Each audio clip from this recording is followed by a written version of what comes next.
Вітаю вас, сябры, меня зовут Борис Балте. Вы глядите канал Менавіта онлайн и нашу новую рубрику «Легенда». В минулой программе мова шла про лідера беларускага нацыянальнага супраціву 30-40-х гадоў, про ксяндза Вінцэнта Гадлеўскага, ідэолага беларускага нацыяналізму, які даў беларускаму нацыяналізму сваё асабістае імя незалежніцтва. Чалавек, правадыр, які быў забіты нацысцкімі акупантамі ў 1942 годзе. Мы назвалі яго беларускім Бандэрай, таму што ксёндз Вінцэнт Гадлеўскі, як і Стэпан Бандэра, быў ідэолагам нацыяналізму сваёй краіны і кіраваў нацыяналістычнай арганізацыяй. Гэта была беларуская незалежніцкая партыя БНП. Але як і ВАУН была УПА, сваё войска, так і было і ў БНП. Было сваё войска, беларуская вызваленчая армія або чорны кот. Ну, як у украінцаў быў Шухевіч, так і свой камандзір быў і у БВА. Але гэты чалавек, пра якога сёння пойдзе размова, гэта чалавек-прывід. Ніхто не знае пра яго, ці быў ён на самой справе. Дакладней так, мы ведаем пра яго да 45-го года. Ёсць яго фотаздымкі да гэтага часу. Але пасля 45-го года невядома, ці існаваў гэты чалавек увогуле. Існуюць думкі, што замест яго дзейнічаў нехта іншы. Існуюць думкі, што замест яго дзейнічала нейкая суполка людзей, якія проста выкарыстоўвалі яго імя і прозвішча. Бо таксама не існуе фотаздымкаў яго часоў вайны з саветамі, партызанскай вайны, якая была ў Беларусі. Не існуе яго фотаздымкаў потым, калі ён быў у эміграцыі, ці нейкіх дакументаў, ці яго успамінаў. Кажуць, што ён памёр у 2006 годзе ў Нямецчыне, але дзе яго магіла, дзе ён пахаваны? Гэта выклікае шэраг пытанняў, але тым не менш сёння я паспрабую вам распавесці пра яго, ну, а высновкі вы ўжо тут зробіце самі. Ці існаваў гэты чалавек сапраўды, ці гэта, як некаторыя нашы ворагі кажуць, гэта міт, які быў прыдуманы беларускімі нацыянальнымі пісьменнікамі-фантастамі. Так ці інакш, да 45-го года усе сходзяцца ў тым, што існаваў чалавек, якога звалі Міхал Вітушка. Ён нарадзіўся 5 лістапада 1907 года ў Несвежы. Ён скончыў Віленскую беларускую гімназію, Варшаўскую палітэхніку, Пражскі універсітэт, дзе стаў сябрам такой незалежніцкай арганізацыі, як Саюз беларускіх студэнтаў. Ён атрымаў адукацыю інжынера і павярнуўся на радзіму ў 1939 годзе. Якраз тады, калі распачалася Другая сусветная вайна. На Другую Рэч Паспаліту напалі две сацыялістычныя дыктатуры – нацысцкая Нямецчына і сталінскі Савецкі Саюз. Рабілі яны гэта ў сходзе з падпісаным пактам Молотава-Ріббентропа.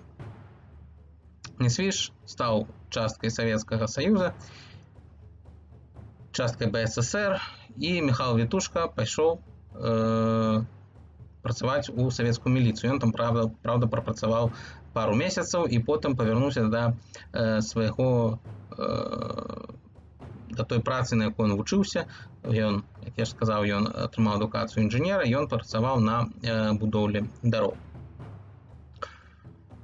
У 1940 годзе Міхал Вітушка быў арыштаваны НКВД, яму пагражала смерць. Ён абвінавачваўся ў тым, што ён меў сувязь з беларускімі нацыяналістычнымі арганізацыямі, што ён падтрымліваў сувязь з беларускім студэнцкім рухам, сябрам якога ён быў, і ён вызваліўся ад смерці ці ад магчымых лагероў у Сібіры ці на поўначы Расіі толькі з дапамогі свайго сваяка, прафесара Пракапчука, які быў ветэранам савецкіх спецслужбаў. У 1941 годзе Несвіж ужо акупуюць немцы. Зноў жыццё Міхала Вітушкі пад пагрозай. Яго ледзь не расстралялі. Кажуць, што гэта адбылося з таго, што ў несвіжскай паліцыі ў асноўным служылі палякі, і Вітушка быў вядомы сваёй падчас другой рэчы паспалітай сваёй такой антыпольскай пазіцыі, і палякі такім чынам вырашылі неяк звесці з ім рахункі, але ён уцёк, ён натуральна уцёк у Менск, дзе распачынала сваю дзейнасць ужо на беларускіх землях беларуская незалежніцкая партыя, сябрам якой быў Вітушка. Больш за то, ён быў сябрам цэнтральнага камітэта партыі. Тады не толькі нацыянальныя сілы, але і ўсе беларусы пабачылі, што ўяўляе сабе нямецкая акупацыя, што яна нічым не лепш, можа нават горш за савецкую. Тэрор, які немцы рабілі на беларускіх землях супраць беларусаў, супраць габрэяў, а трэба падкрэсліць яшчэ раз, што беларускі нацыянальны рух, беларуская незалежніцкая партыя катэгарычна былі супраць Халакоста, яны лічылі габрэяў часткай Беларусі, неад'емнай часткай Беларусі, і не мелі супраць іх нічога. Акрамя таго, тэрор супраць беларускіх селянаў, якіх рабавалі, гвалтоўнае выгнанне на працу ў Нямецчыну, пошук у Беларусі сярод беларусаў, як немцам здавалася, сапраўдных арыйцаў, якіх таксама проста скрадалі, перавозілі ў Нямецчыну, дзе з беларусаў намагаліся зрабіць немцаў. Усё гэта прывяло да таго, што беларуская незалежніцкая партыя прымае рашэнне аб тым, што трэба падняць антынемецкае паўстанне.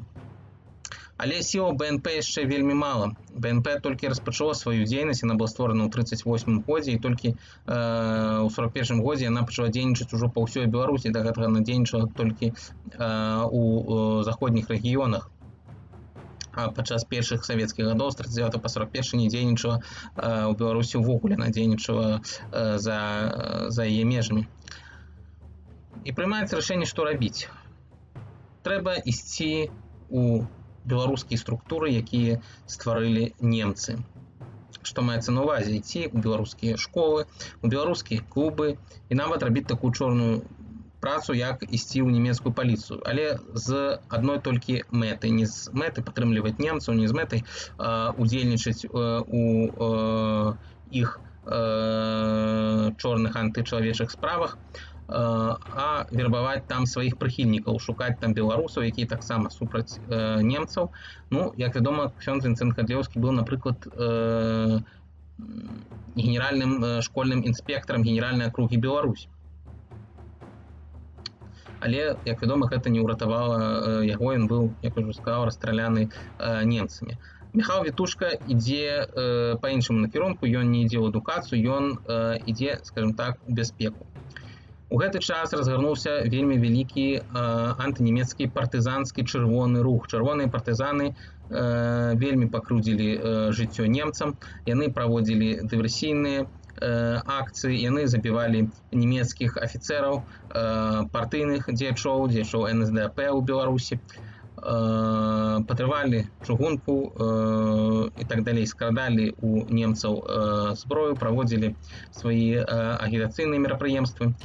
І немцы, якія таксама ў той час вялі вайну на ўсходзе, гэта 42-й год, гэта толькі адбылася бітва пад Масквой, але немцы наступалі на Каўказе, наступалі на Волгу.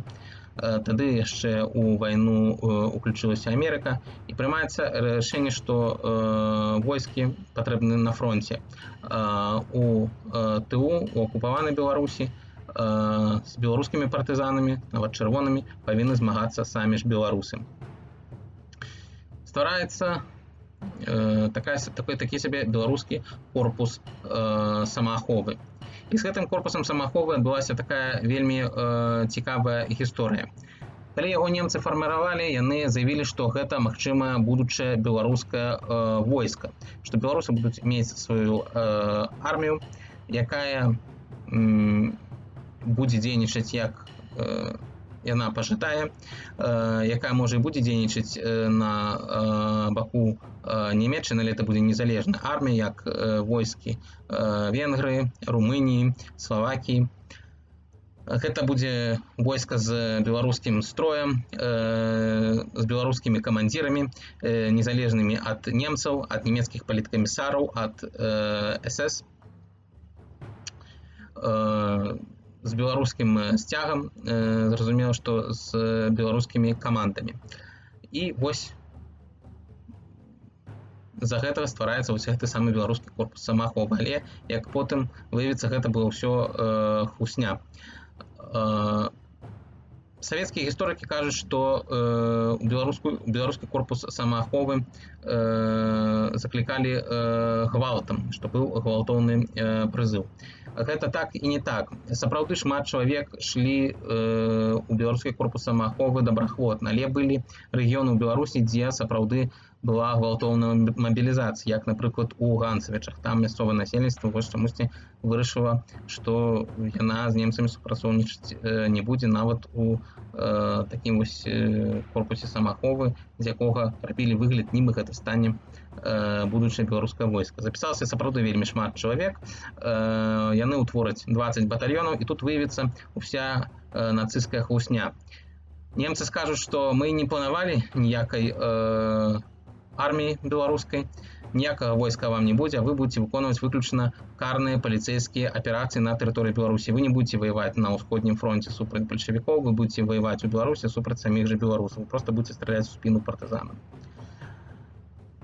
І гэта вельмі пакрыўдзіла беларусаў. І выйшла так, што гэты беларускі корпус самааховы практычна не правёў ні адной аперацыі. Адна частка людзей, хлопцаў, якія пайшлі туды, у гэты самы корпус, проста ўзялі зброю і павярнуліся з ёй у свае вёскі, ну і шукае іх потым.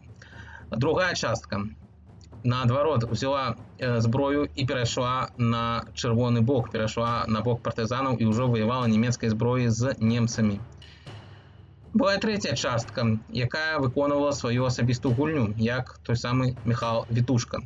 Ён дзейнічаў у Палесе, і там ён працаваў разам з украінцамі, а менавіта з украінскай паўстанцкай арміяй Поліськай Січчу, якой кіраваў генерал Тарас Бульба-Баравец, які сам заявляў, што ён падпарадкоўваецца ураду Украінскай Народнай Рэспублікі ў выгнанні, як і беларускія незалежнікі заявлялі, што яны падпарадкоўваюцца ураду Беларускай Народнай Рэспублікі ў выгнанні. Вось там распачалася вайсковае беларуска-украінскае сяброўства, якое распачалося, як мы бачым, яшчэ да 2014 года.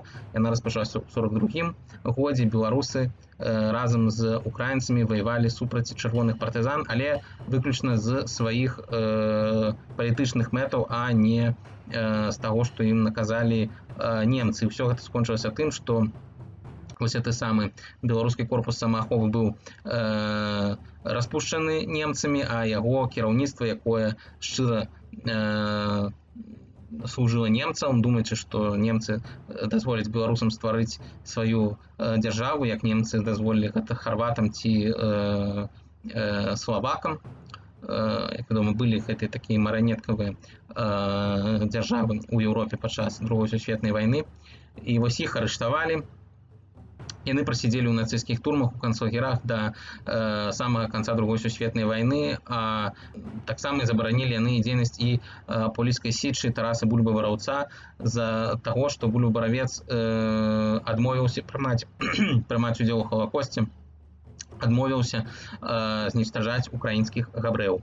Міхал Вітушка цікае зноў, і цікае ён на ўсход Беларусі. Ён цікае ў раён тылавой групы арміі «Цэнтр». Гэта была тады практычна ўся ўсходняя Беларусь.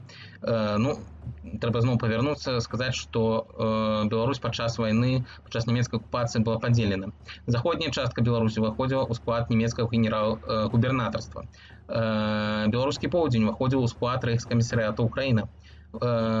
Усход уваходзіў у раён тылавой групы арміі «Цэнтр». А вось у самым цэнтры Беларусі, в основном у сучаснай Менскай вобласці, за сталіцай у Менску дзейнічала генеральная акруга Беларусь. Вось калі нам нашы ворагі закідаюць, што вось пры нацыстах беларусы выкарыстоўвалі чырвона-белы сцяг, яны яго выкарыстоўвалі выключна вось на гэтай маленькай тэрыторыі генеральнай акругі Беларусь, ні ў якай тылавым раёне арміі «Цэнтр», ні ў рэйхскамісарыяце Украіна, ні ў генерал-губернатарстве натуральна ніякай пагоні, ніякага чырвона-белага сцягу не было. Міхал Вітушка вельмі добра выконваў сваю справу, так скажем, шпіёна беларускай незалежніцкай партыі. Ён выконваў яе настолькі добра, што цэнтральны камітэт быў так задаволены, што надаў Міхалу Вітушку звання генерала. Это быў беларускі генерал, падпольны генерал, і яму было даручана рыхтаваць антынемецкае паўстанне. Антынемецкае паўстанне планавалася на 44 год, калі ў Менску збіраліся праводзіць другі ўсебеларускі кангрэс, так званы другі ўсебеларускі кангрэс. Нагадаю, што сапраўдны ўсебеларускі кангрэс або ўсебеларускі з'езд прайшоў у 1917 годзе ў Менску. Але тады беларускія калабарацыяністы сфармавалі сваю беларускую цэнтральную раду на чале з Астроўскім. БЦР была у апазіцыі да БНП. БНП не прымала нацысцкую акупацыю. БНП была супраць нацысцкай акупацыі, рыхтавала паўстанне. БЦР же ва ўсім супрацоўнічала з немцамі. Трэба наперад таксама сказаць, што потым ужо ў эміграцыі будзе ісці сапраўдная вайна паміж БНП і БЦР, і ўсё гэта скончыцца вельмі дрэнна для БНП. Адбудзецца е такі рэйдарскі захват у 1955 годзе, і вось тыя захопленыя часткі БНП, яны праіснуюць недзе да 60-х гадоў і знікнуць, як і знікне сама БНП. Ну і потым БЦР таксама ўжо ў 95-м годзе знікла. Потым ужо, зноў забегаючы ўперад, у незалежнай Беларусі толькі ў 2009 годзе з'явіцца арганізацыя, якая будзе насіць назву «Незалежніцкая». Это быў такі беларускі незалежніцкі блок, які таксама праіснаваў вельмі мала часу, і яго кіраўніцтва частка або апынулася ў эміграцыі зараз, або за кратамі, або ўвогуле не займаецца ніякай палітычнай дзейнасцю, а яшчэ адна частка зараз з'яўляецца так званай новай апазіцыяй. І вось БНП прымае рашэнне, што можна скарыстацца вось гэтым так званым другім усебеларускім кангрэсам. Яны, за прыклад, беруць Эстонію і Латвію, дзе быў такі, як у Беларусі, час, што немцы адышлі, а саветы яшчэ не прыйшлі. Гэта лета 44-го года. І якраз менавіта ў гэты маленькі кавалачак часу латышы і эстонцы абвяшчаюць аднаўленне сваіх нацыянальных дзяржаў. Яны гэта робяць на будучыню, каб потым заявіць, што эстонцы і латышы ваявалі не за немцаў, не за бальшавікоў, яны ваявалі за свае асабістыя незалежныя дзяржавы, дзейнасць якіх яны аднавілі нават у гэты цяжкі час Другой сусветнай вайны. Гэта ж плануецца і ў Беларусі. Але гэта паўстанне так не адбылося. Прычыны тут две. Першая. Беларуская незалежніцкая партыя, хоць і дзейнічала падпольна, але яшчэ не сабрала столькі сіл, каб падняць такое паўстанне, як паднялі нацыянальныя сілы ў Латвіі і ў Эстоніі. Другое, патрэбна была нагода. Думалі, што на кангрэсе Астроўскі зробіць такую вялікую пранемецкую заяву, і беларускія незалежнікі арыштуюць Астроўскага на гэтым кангрэсе, абвясцяць пра аднаўленне БНР і пра тое, што яны з'яўляюцца незалежнай дзяржавай, заявяць пра стварэнне свайго асабістага войска. Але Астроўскі гэта не зрабіў. Яго прамова на з'ездзе в асноўным была такім гістарычным дакладам. Ён не сказаў нічога такога занадта за Нямецчыну, за Гітлера, і в асноўным займаўся тым, што праслаўляў сам сабе, і тое, што рабілі на кангрэсе, гэта в асноўным праслаўлялі Астроўскага, называючы яго лідарам беларускага народу. У 1944 годзе нацысцкія акупанты былі выгнаны з Беларусі. Тады яны былі выгнаны ўвогуле з Савецкага Саюза, там невялікая частка заставалася толькі у Латвіі, якая праіснуе там да 1945 года, і тады у нямецкіх спецслужбаў рыхтуецца план, які называецца «Любімая котка». Па гэтаму плану засылаліся дыверсійныя атрады на тыя тэрыторыі, на якіх раней былі немцы, але потым яны былі выгнаны савецкімі акупантамі. Узнікае вакол Беларусі, у самой Беларусі шэраг такіх вось любімых коцікаў. Ну, напрыклад, гэтыя дыверсійныя атрады ва ўкраіне называліся «Сцепны кот». У Латвіі яны называліся «Лясны кот». У России дикий кот, а у Беларуси черный кот. Михаил Вітушка так добра выконваў сваю працу шпіёна, шпіёна-незалежнікаў у нямецкім стане, што немцы даручаюць яму узначаліць вось гэтага самага чорнага кота. І Михаил Вітушка зразумеў, што гэта яго шанец на стварэнне беларускай дзяржавы. Бо немцы пачалі падрыхтоўку беларускіх дыверсантаў, пачалі падрыхтоўку беларускіх жаўнераў і зрабілі такі дэсант на тэрыторыі Беларусі ў канцы 1944 года. Акрамя гэтага, гэты самы чорны кот, яго жаўнеры былі забяспечаны зброяй, радыёстанцыямі, фальшывымі савецкімі пячаткамі і дакументамі, грошамі. Немцы збудавалі па ўсёй Беларусі 15 бункераў. Гэта былі такія сапраўдныя дамы пад зямлёй. І што самае цікавае, яны былі так добра зроблены, што з 15 бункераў саветы знайшлі толькі 7. Астатнія 8 усё яшчэ не знойдзены, знаходзяцца недзе сапраўды на тэрыторыі Беларусі, і вось іх таксама ніхто пакуль што не знайшоў. І вось тут распачынаецца тая самая гісторыя, пасля якой частка кажа, што Міхала Вітушкі ніякага не існавала, а мы, скажам, што такі чалавек усё ж такі, дазволім сказаць, што такі чалавек быў. Што маецца на ўвазе? Маецца на ўвазе тое, што 7 студзеня 1945 года адбыўся бой паміж чырвонаармейцамі і паміж польскімі партызанамі арміі Краёвай, у якіх быў забіты чалавек з прозвішчам Вітушка. І пасля гэтага саветы абвясцілі, што Міхал Вітушка забіты. І афіцыйна яны працягвалі казаць, што ён забіты. Хаця неафіцыйна, ўжо ў канцы 40-х гадоў, пачатку 50-х яны вялі яго пошук, але афіцыйна зараз нават у незалежнай Беларусі беларуская КДБ казала, што той Вітушка, пра якога кажуць беларускія незалежнікі, ён быў забіты 7 студзеня 1945 года ў баю з чырвонаармейцамі. У сваю чэргу кажуць, што Вітушка, той дэсант, дзе быў забіты іншы Вітушка, ён быў дэсантаваны 17 лістапада, а Вітушка зрабіў свой дэсант 30 лістапада, і ён быў дэсантаваны не на тэрыторыі Беларусі, а на тэрыторыі Польшы. І таго Вітушку звалі не Міхал, а звалі Мікалай Вітушка. Што Мікалай Вітушка гэта былы майор чырвонай арміі, які прайшоў на нямецкі бок і таксама прымаў удзел у гэтым самым дэсанце чорнага кота. Так ці інакш, Міхал Вітушка апынуўся ў Беларусі. Вось пасля гэтага пачалася гісторыя Вітушкі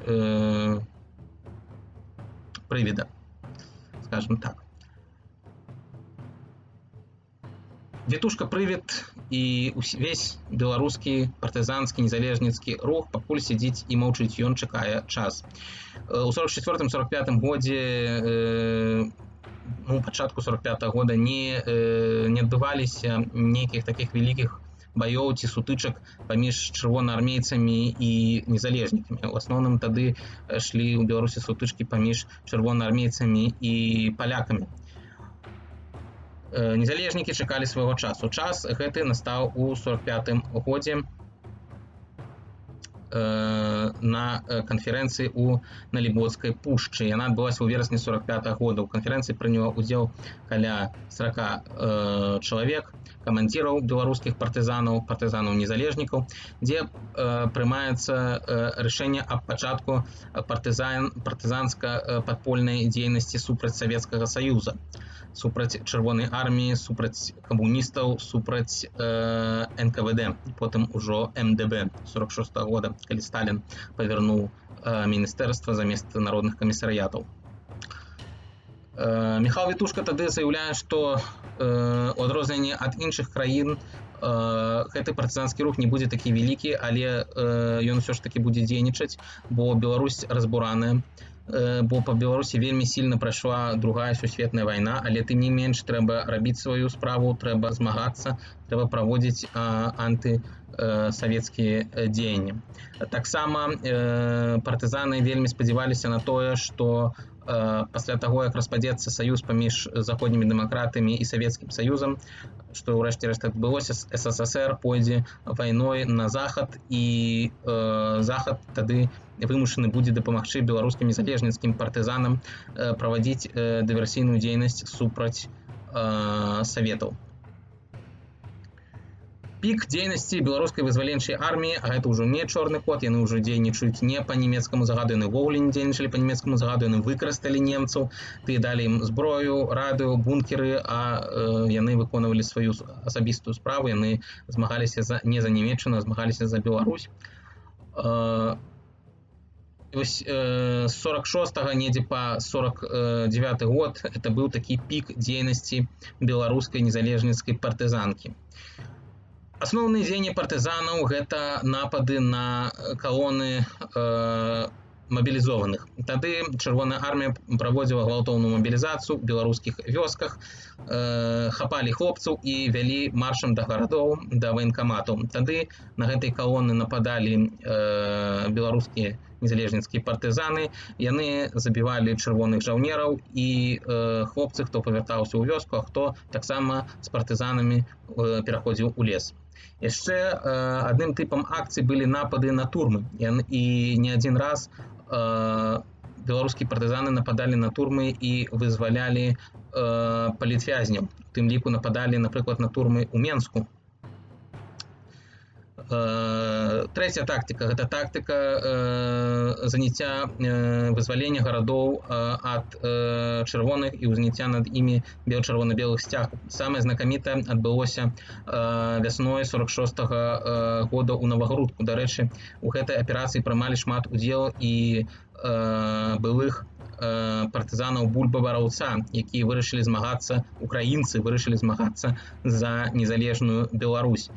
І на дзень, на паўтары дня Новаградак, гэта было Новаградку, быў вызвалены ад чырвоных. Раніцай беларускія партызаны напалі, увайшлі ў горад, яны напалі на чырвонаармейцаў, на мясцовае аддзяленне міліцыі, МДБ, захапілі склад зброі, паднялі над гарадскім саветам чырвона-белы сцяг, забілі мясцовых камуністычных кіраўнікоў.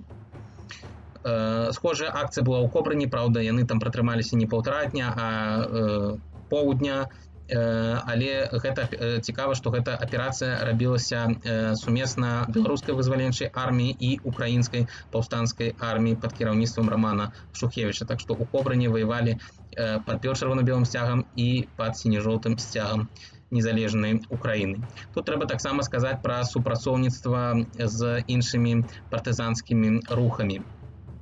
Нягледзячы на ўсё гэта, пра тое, што я сказаў, на пачатку адносіны з украінскай паўстанцкай арміяй былі цяжкія, бо украінскія нацыяналісты заяўлялі, што беларуская частка Палесся – гэта Украіна, але тым не менш вораг, савецкі вораг аб'яднаў беларускіх і украінскіх партызанаў, якія змагаліся разам, якія паміралі разам. Цяжкія, але потым добрыя адносіны таксама былі і з палякамі. Добрыя адносіны былі з літоўскімі рэзістэнтамі, з латвійскімі ляснымі братамі.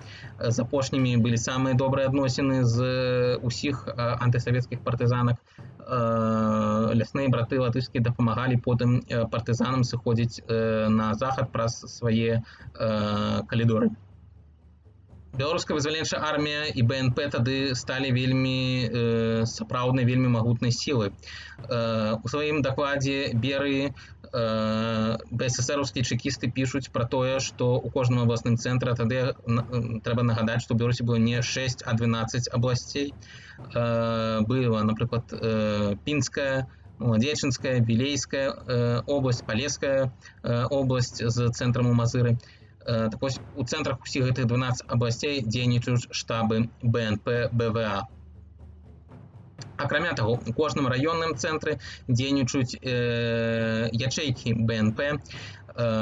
Склад беларускай вызваленчай арміі налічваў 3,5-4 тысячы чалавек, яшчэ 10-15 тысячаў чалавек былі рэзервістамі. Акрамя таго, якія яшчэ рабілі акцыі, эксы, нападалі на савецкія дзяржбанкі, аддзяленне савецкіх дзяржбанкаў. Былі напады на тыпаграфіі, напрыклад, напад на тыпаграфію ў Калінкавічаў, дзе скралі толькі беларускія шруты. Расійскія шруты пакінулі, яны былі беларусам увогуле не патрэбныя. Гэты напад рабіўся для ажыццяўлення незалежніцкай прапаганды. Беларускія партызаны тады друкавалі шмат газетаў, плакатаў. БНП тады друкавала сваю новую газету, якая называлася «Праца і воля». Штаб беларускіх партызанаў знаходзіўся ў бункеры пад Варшавай, дзе і працаваў сам Міхал Вітушка. Партызаны кожны былі адзеты па-свойму. Некаторыя былі апранутыя ў строй чырвонаармейцаў, некаторыя ў строй нямецкіх, польскіх жаўнераў, былых БКА, беларускай краявой абароны, якая стваралася беларускімі калабарацыяністамі у 43-м годзе. Але кожны з беларускіх партызанаў меў нашыўку з пагоняй, і пагоня гэта была іх сімвалем. Пры кожным партызанскім атрадзе быў бел-чырвоны-белы сцяг, а гімнам беларускіх партызанаў, беларуская рэзістанца, ад слова «резистенс», супраціў французскі, была песня «Пагоніна», верш Богдановича. У 49-м годзе пачынае так, як бы мовіць, страчаць свае сілы беларускі партызанскі рух. Абумоўлена гэта тым, што, па-першае, саветы ўжо выкарыстоўваюць не толькі войскі МДБ, але ўжо і войскі чырвонай арміі супраць партызан, значит, сапраўдную армію выкарыстоўвалі супраць БВА. Таксама і тым, што беларускім селянам ужо не было магчымасці і сілаў дапамагаць незалежніцкай партызанкі, дапамагаць харчаваннем. Шмат сялян за сувязь з БВА арыштоўвалі і забівалі, тым самым распаўсюджвалі атмасферу страха. Тады у асноўным пераходзяць яны, БВА пераходзіць ўжо не да партызанскай, да падпольнай дзейнасці, але ўжо ў 52-м годзе Міхал Вітушка разумее, што перамога тут менавіта у гэтай бітве будзе за чырвонымі, і ён праводзіць аперацыю па эвакуацыі беларускіх партызан. Эвакуюецца ад 200 до 400 партызан, і гэта вось тое, што засталося ад тойго войска, дзе было 3,5 тысячы чалавек. Так што з 49 па 52 год чырвоныя дзейнічалі вельмі моцна супраць беларускай вызваленчай арміі. У 52-м годзе, як я ўжо сказаў, пераходзяць партызаны адбываецца эвакуацыя партызан, яна спачатку адбываецца ў Польшу, а ўжо з Польшы іх эвакуююць на захад. Астатнім не эвакуваўся толькі адзін атрад, гэта атрад Яўгена Жыхара, які працягваў сваё змаганне да лістапада 1954 года. Ужо ў 1954 годзе Яўген Жыхар прымае рашэнне аб тым, што яго атрад таксама трэба эвакуяваць на захад, пры тым, што сам Яўген Жыхар застаецца, ўжо дзейнічае як падпольшчык. Ён застаецца на тэрыторыі Беларусі, і ён загінуў у сутычкі з МДБ ў 1955 годзе.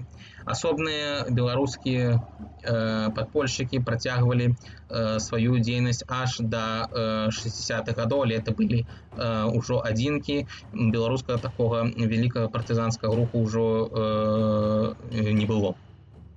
Ён сышоў на захад у 1952 годзе. У 60-м годзе з Польшчы на захад сышоў таксама і Міхал Вітушка. І як кажуць некаторыя людзі, пішуць ва ўспамінах, Вітушка не прымаў ніякай дзейнасці у працы эмігранцкіх структураў. Нягледзячы на тое, што ў яго было імя героя. І вось гэтым карыстаюцца праціўнікі Вітушкі, кажучы, што ніякай Вітушкі не існавала. Калі б ён існаваў, то ён бы прымаў удзел у дзейнасці эміграцыі, стаў бы сябрам рады БНР, распавядаў бы на беларускіх сходах пра сваю гераічную партызанскую дзейнасць, а вось гэтага Вітушка не рабіў. Кажуць, што Вітушка меў сувязь толькі з невялікім колам сваіх сяброў. Вітушка меў званне генерала, але ён не любіў, калі яго называлі генерал. Ён любіў, калі яго называлі проста камандзір. Яны так яго і называлі камандзірам. Існуе таксама версія, што Міхал Вітушка 3 разы ў 70-х гадах змог патаемна пад чужымі пашпартамі амерыканцаў, немцаў, палякаў прыехаць на тэрыторыю СССР, на тэрыторыю савецкай Беларусі. Як ён казаў, што перадалі яго паплечнікі, тых, хто называлі яго камандырам, каб праглядзець настроі насельніцтва. Міхал Вітушка ўсё яшчэ верыў пра тое, што народ, незадаволены савецкім дэфіцытам, незадаволены русіфікацыяй, падымецца на змаганне з савецкай уладай. Міхал Вітушка ніякай дзейнасці таксама не правёў, калі Беларусь стала незалежнай у 91 годзе. Планавалася, што ён напіша нейкія ўспаміны, і кажа, што нават напісаў нейкія ўспаміны, але яны не надрукаваныя. 27 красавіка 2006 года яго сын заявіў пра тое, што Міхал Вітушка памёр на 99-м годзе жыцця. Дзе ён пахаваны, невядома. Кажуць, што ён пахаваны недзе ў заходняй Нямецчыны, але дзе знаходзяцца яго могілкі, нам невядома, не было ніякіх ні фотаздымкаў, ні відэо з яго пахавання. Гэта ўжо 2006 год, гэта ўжо інтэрнэт працуе добра, ўжо нават тады з'явіўся менавіта YouTube, дзе мы можам з вами рабіць гэтыя перадачы. Вось Міхал Вітушка застаўся такім прывідам у беларускай гісторыі. Прывідам застаўся камандыр беларускай незалежніцкай партызанкі, беларускай вызваленчай арміі, або чорны кот. Чорны кот, які ў 40-е, 50-е гады прайшоўся па Беларусі, зрабіўшы вялікую шкоду савецкім, расійскім акупантам. Але акрамя Міхала Вітушкі і да Міхала Вітушкі існавалі беларускія партызаны, беларускія змагары за вольную незалежную Беларусь, існавалі не ў міжваеннай часу міжваеннай Польшчы. І пра аднаго з такіх я распавяду у нашай наступнай перадачы «Легенда». Ну, а для таго, каб гэта ведаць, трэба пазваніць у званочак, трэба падпісацца на канал менавіта онлайн, паставіць лайкі гэтаму відэо, напісаць свой каментар, ну і таксама даслаць спасылку на гэта відэо сваім сябрам і паставіць у сваіх сацыяльных сетках.